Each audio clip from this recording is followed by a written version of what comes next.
Morning, everyone. Today is our 26th anniversary as a church. I actually probably should correct that. Antioch Church was founded 26 years ago, but the Church of Jesus Christ was founded over 2,000 years ago, and we need to remember that. Right? That the church is really an extension of what God has been doing for thousands of years already. But we are together as one body being able to celebrate God's faithfulness, because that's what it takes. Right? Ultimately, that's what it comes down to. The reason why we are able to gather together, we're able to worship, is because of God's faithfulness. We received a video that was made by the Korean church, and they said, if you can fit it into your worship, we would love for you to show this. It's kind of a celebratory video, and so I watched it just to see, what it would be like. And it's totally in Korean. And it has some English subtitles, so, I was like, oh boy, what do I do? And as I'm thinking, I don't think it fits in our worship, I was reminded to remember our past. Because when you look in the Word, God describes Himself. He says this of Himself all the time. I am the God who brought you out of Egypt. Right? He kind of points to the past and says, remember who I am. Look at my faithfulness so that you can remember how faithful I will be and I will continue to be. And so, although it's in Korean, we do have English subtitles, I would like for us to just take a moment and remember our past. Remember what it is that God has done and give glory to God. So let's watch this together.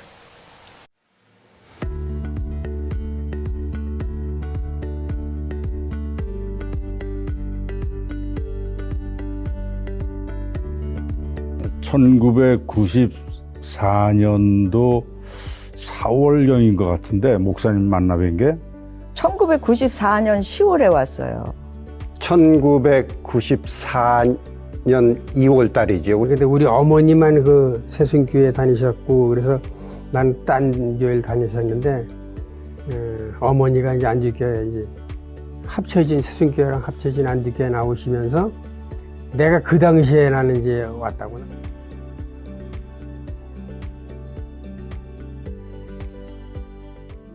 (1994년도) 4월경인 것 같은데 목사님 만나 뵌 게 조그만 교회를 하고 같이 있다가 그 교회 목사님이 떠나시면서 호 목사님을 소개를 해주셨어요. 만나 뵙고 저희 목회자로 이렇게 함께 좀 했으면 좋겠습니다 했더니 목사님이 답변을 안 하시고 기도원에 가서 일주일인가 열흘인가 기도하고 나서 답변을 드리겠다 그렇게 말씀하셨는데, 기도하시는 목사님이구나. 그리고 한 주일 후에 오셨는데 목이 다 쉬어서 오셨더라고. 그때 그 교회를 빌려볼 때 목사님한테서 우리가 배운 게 몇 가지가 있는데, 빌려보는 미국 교회지만은 우리 교회처럼 관리를 하자 그래가지고 그 교회를 페인팅을 다 해줬어요. 오래된 교회인데. 그래서 새 교회처럼 그렇게 페인팅을 우리가 해줬고, 그 다음에 그 동네에 그 건너편에 어떤 집에 이제 불이 났는데, 목사님이, 우리 이웃이니까 미국 사람이지만 우리가 좀 도와야 되지 않겠냐 그래가지고 전달을 조금 해드렸는데, 그분이 또 변호사였어. 그래가지고 우리가 이거를 구입할 때 그분이 자기가 다 일을 봐주셨어요, 그때. 내가 알기로는 1950년이니까 51년도에 지어진 건물이에요, 이게. 그리고 오랫동안 또 비어 있었고, 학교로 운영되던 데인데, 본당에 지붕, 새고 이러는 건 그것뿐이 아니고 전체적으로 손을 대고 해야 될 때가 너무 많았는데, 선장이신 목사님이 기도하시고 또 응답받은 대로 교인들한테 말씀을 하시면 목사님 말씀대로 순종하고 같이 힘을 합쳐서 오늘날 이렇게 필라델피아뿐이 아니라 전 세계적으로 우리가 칭찬받는 안디교회가 지금 되지 않았나 생각합니다.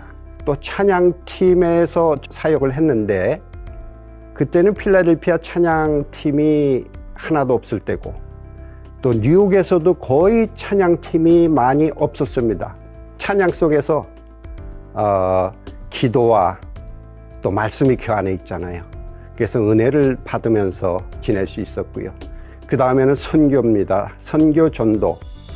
전혀 저는 그런 거를 알지만은 행해보지는 못하고 살았는데 그것도 상당히 새로운 도전이라고 볼 수가 있죠. 와서 은혜 받고 나서 다니다 보니까 제가 깜짝 놀라고 감격한 것이 몇 가지가 있어요. 근데 그 첫 번째는 어머, 교인들이 몇 명도 안 되는데 막 기도를 그렇게 힘차게 하시더라고요. 근데 기도를 힘차게 하시는 그 과정 속에서 저도 조금만 교회 다녔을 때 그 기도를 그렇게 힘차게 하는 걸 몰랐는데 여기 와서 거기에 나도 동참하게 되면서 그 힘차게 한 기도가 성령의 바람이었다고 생각해요. 그 다음에 느낀 거를 뭐냐면 선교예요. 잘 안정되지도 않고 뭐 이렇게 뭐 저기도 안 됐는데 탄자니아 선교를 가시는 거예요. 그거에 너무 감명받아서 이 교회는 하나님이 살아계셔서 그 비상명령을 순종하고 지키는 교회구나. 처음으로 감명받았어요. 그 새신자들이 많이 오면서 부흥하고 하는 거를 제가 보면서 하나님이 살아계셔서 안디옥 교회에서 영광 받으시면서 안디옥 교회를 부흥하게 하신 거를 제가 목격하고 경험한 증인이라는 걸 얘기하고 싶어요.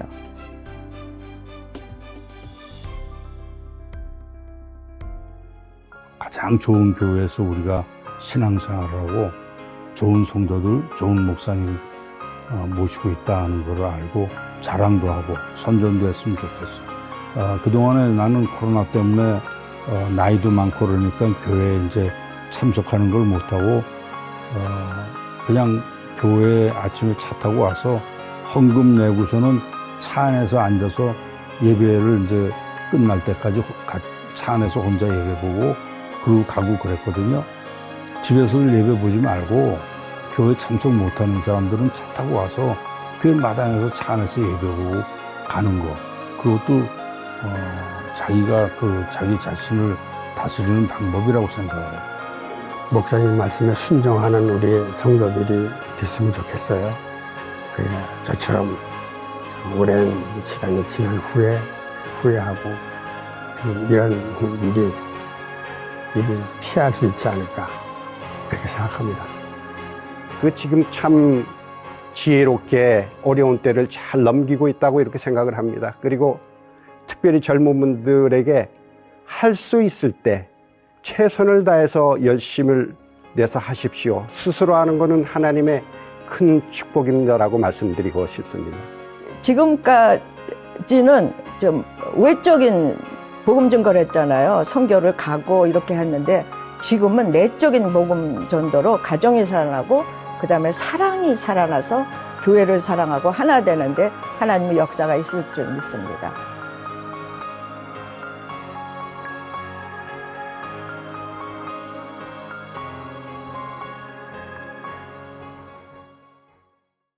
We praise God for His faithfulness. There's so many things that we can take away from that video, not the least of which are the importance of prayer and the importance of living out and fulfilling God's calling for the church. And as we gather together, a big part of that is understanding where we are in the community of God, right? Who we are in God's presence. So there are many of us who gather together, and we're kind of an eclectic group here. There are some that are in the youth group, some that are in college ministry, some that are in the adult EM, some that are in the adult KM.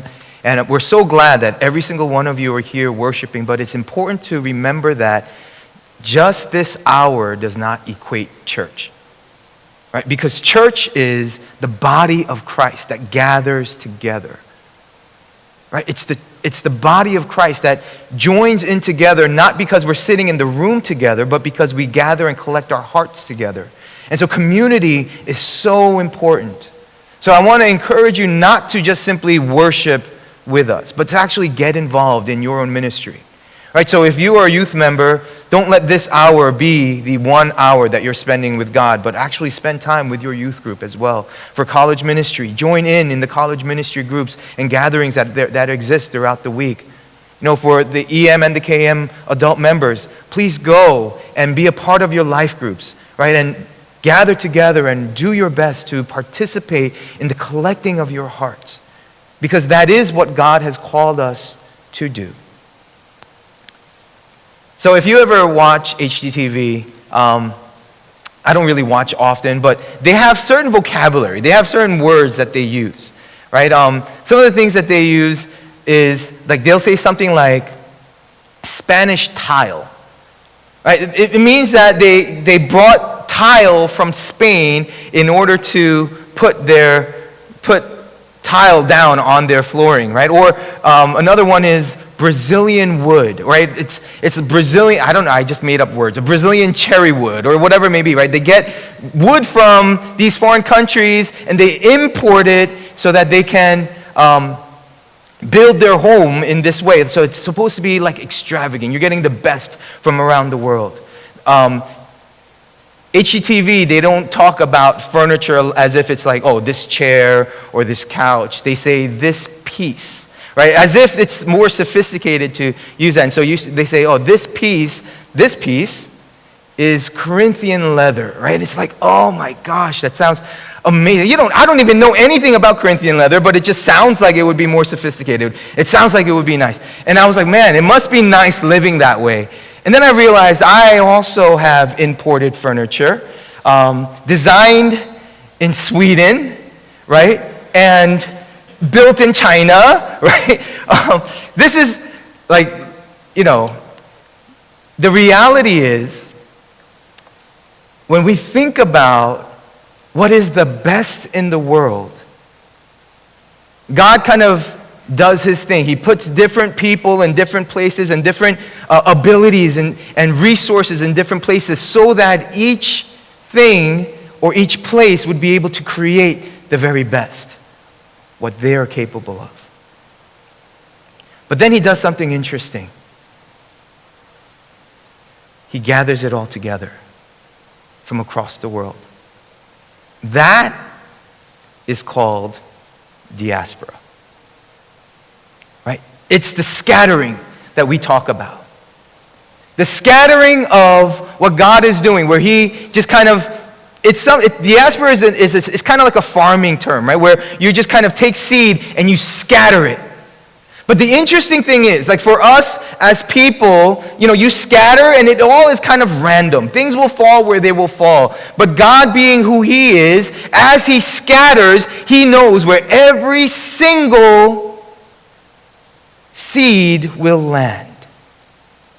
And he does so for his kingdom and for his glory. So that each one of us, as we gather to worship and celebrate our 26th anniversary, we are here because of his scattering. Because God designed it to be so. Because we are the church. And so in 1 Peter chapter 2, it says, as you come to him, the living stone, rejected by humans, but chosen by God and precious to him, you also, like living stones, are being built into a spiritual house to be a holy priesthood, offering spiritual sacrifices acceptable to God through Jesus Christ. Amen. I want you to realize this. Let's take a moment to think about what did it take for you to be here this morning? What did it take? I'm not just talking about where you're from. See, because a lot of times when we talk about diaspora, we talk about nation of origin and how we have physically moved from one place to another. I don't want to just think about that. But what did it require throughout history? Because as I said, our church began 2,000 years ago. What did it require for us to connect with 2,000 years ago in order for us to actually be here today? Think about the sovereignty of God's plan and how much it required. How many people had to lay down their lives in order for you to be here today? How many people had to go and share the gospel? How many people had to take a voyage of courage How many people along the history had to deny themselves and take up the cross and follow after Jesus? Because that's what it took. For every single one of us, we all have a different story, and yet in some way we all have this very same story. For once I was a sinner. And when I was a sinner, I lived for myself. I lived for my own self-gain. And I lived for my own pleasure. But someone told me about Jesus. And when that person crossed the street, walked down the hall, maybe crossed an ocean in order to let me know about who Jesus is, my life was transformed. When that person told me about the blood of Christ that takes my sin away, I suddenly began to breathe freer and know what my life was supposed to be about. I began to live my life with a vision and a purpose that suddenly mirrored what thousands and hundreds of thousands and millions of people have all breathed with and for in their lives, the purpose of spreading the gospel around the world. See, we all have a different story, but we all have the same story. That Jesus came, laid down his life so that we would have life. So we are all now living stones being built up. And what is he building? It's the church. God is building his church. And we are building, each one of us, on top of the work of those who have come before us. Some have said, we stand on the shoulders of giants. We stand on those who built the foundation on their knees through their blood, sweat, and tears. We stand on the shoulders of those who have labored over the word so that our generation would be able to have commentaries and articles and books so that we would understand the word better. We stand on the shoulders of those who have laid down their lives, literally shed their blood, literally have been disowned by their families so that the church would stand.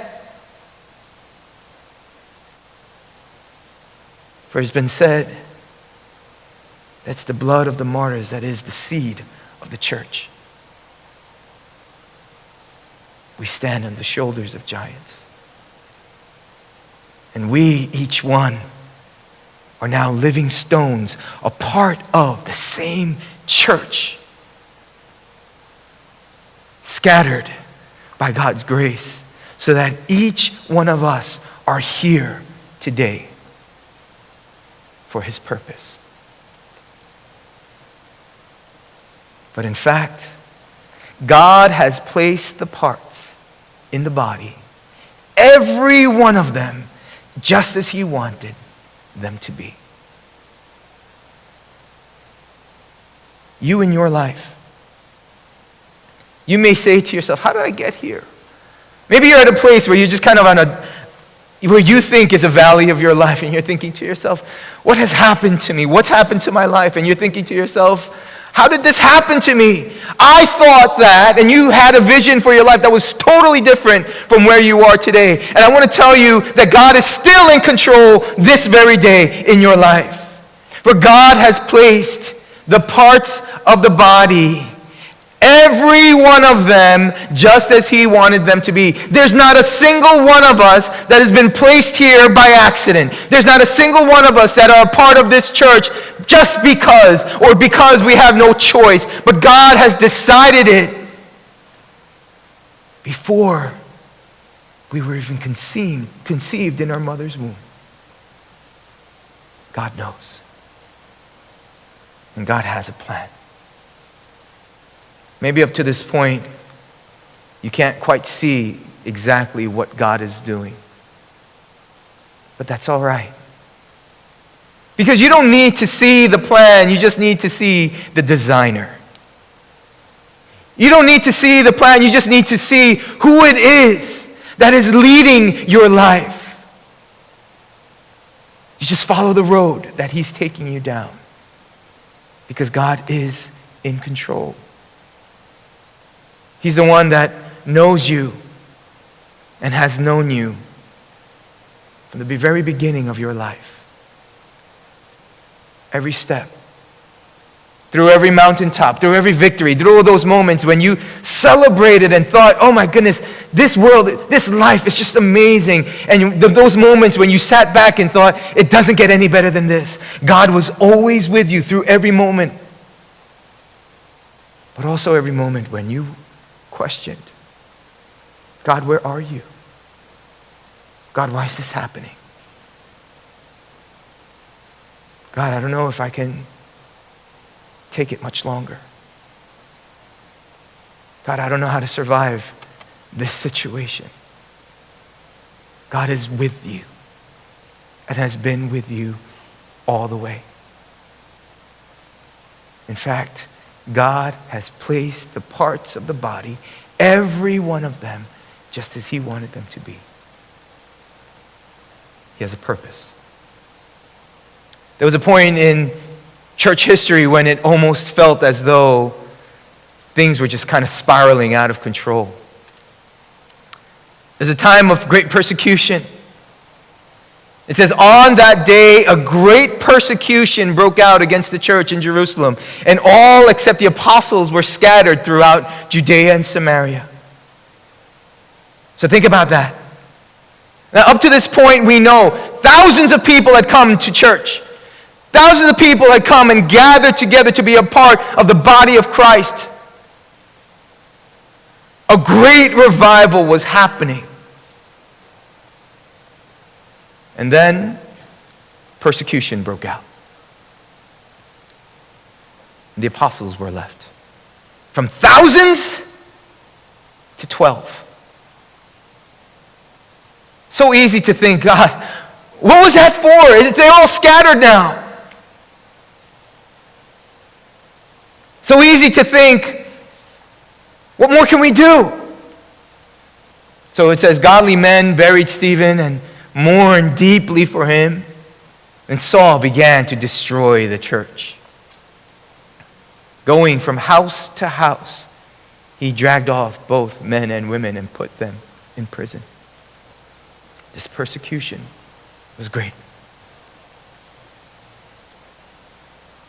But those who had been scattered preached the word wherever they went. What we would think is the destroying of the church was actually breathing life into it. So that those who went preached the word. You know what it took? It took faithfulness when no one was watching. It took faithfulness when no one else was there. It required each member of the body to be where God planted them to be with a purpose. To not simply require someone else to uphold me and lift me up, but because we are scattered in our own homes, to be faithful in our own homes. That's what diaspora really is all about. The faithfulness of each individual as God has designed them to be. You know what really is miraculous? All these people who were scattered, all these people who fled and went, they fled the persecution. You know what all they needed to do was? Deny it. No, I'm not a Christian. I've only been a Christian for a couple of years anyway. I can just move on with my life. Let that just be a part of my past. I can become a Jew once again. No, but how could I deny the one who's never denied me? How could I possibly deny the one that laid down his life for me? How could I possibly withhold my future from the one who gave me a future? And so rather than denying, they left everything they knew. They left their homes and their jobs. They left all their possessions and they took only what they needed and they went and they were scattered. But wherever they went, they took Jesus. It's the faithfulness of the church. You see, brothers and sisters, this is why diaspora is so important. Because every single one of us, we are a powerful weapon in the hands of God. Every single one of us. We are gathered here together, but we are also being scattered out into this world so that we can be a powerful weapon in God's hands. And what we need is faithfulness. When I say faithfulness, the faithfulness of God is a given. God will be faithful to you no matter what. What we're talking about is your faithfulness. What we're talking about is your faithfulness to the call. Your faithfulness to the Lord who has been faithful to you. Your faithfulness to the gifting that God has given you so that you would go and proclaim the good news. Your faithfulness to utilize the gifting that He has given you to go and make disciples of all nations. Your faithfulness. Because God has been faithful. So, once again, we're going to have this mini scattering. Every week we have it. As we leave from here, we say, okay, God bless you. Please go. Get out of the church so that we can sanitize. But what we're saying is, now go into the world and be scattered. Because God has placed each member of the body just as He wants them to be. Let's pray together.